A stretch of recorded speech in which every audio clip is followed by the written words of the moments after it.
আচ্ছা। আসসালামু আলাইকুম। সবাই কেমন আছেন? আশা করি সবাই ভালো আছেন। তো আমিও অনেক ভালো আছি। আজকে যে জায়গাটা আসলাম, এটা হচ্ছে ভারত ভায়না একটা বৌদ্ধ মন্দির। এই যে আমার পিছনে যে স্থপিত জায়গাটা দেখতে পাচ্ছেন, এটা হচ্ছে একটা মন্দির। এটা হচ্ছে বৌদ্ধ ধর্মের একটা মন্দির।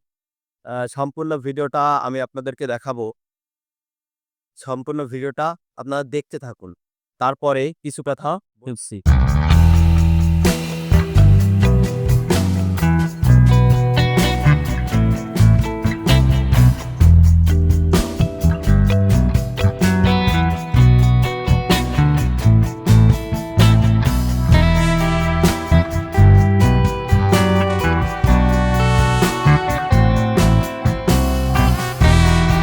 আসসালামু আলাইকুম আঙ্কেল। ওয়ালাইকুম আপনি এই জায়গাটায় কত বছর ধরে আছেন? আমি এখানে ৪০ বছর পার হয়ে ৪১ তে পড়ছি।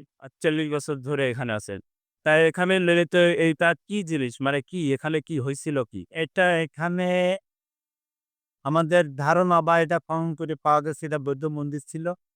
মন্দিরটা ধ্বংস হয়ে গেছে বহু আগে আর মন্দিরটি বেঁচে আছে এখানে। এটা যশোর জেলা কেতুপুর থানা ৯ নম্বর গৌরীবনা ইউনিয়নে বরদবাহিনা গ্রামে অবস্থিত। এইটা আনুমানিক বয়স দেখা যাচ্ছে ১৪ থেকে ১৭০০ বছর আগে। ১৪ থেকে ১৭০০ বছর। এটা কে নির্মাণ করেছিল? কে এই যে ভরত কাকা নাম করে কোন এক ব্যক্তি ছিল, সেই নির্মাণ করেছে। ও।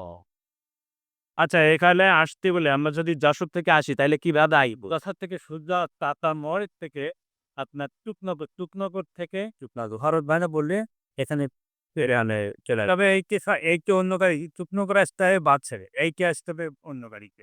আচ্ছা এখানে ঢোকার জন্য দেখাল যে প্রবেশ মূল্যে টিকিট না হয়েছে। এটা কানেল কি জাতীয় টুকে বলতেন? এটা প্রবেশ মূল্য টিকিট এখানে সরকারি টিকিট চালু হইছে সরকারিভাবে। হ্যাঁ, সরকারি টিকিট চালু হইছে ২০২২ সালে টিকিট চালু হইছে। আর এই ২২-২৫ সালে এই পরিত্যাগ।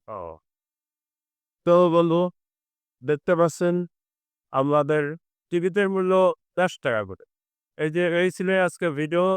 ভিডিওটি ভালো লাগলে অবশ্যই চ্যানেলটিকে সাবস্ক্রাইব করবেন।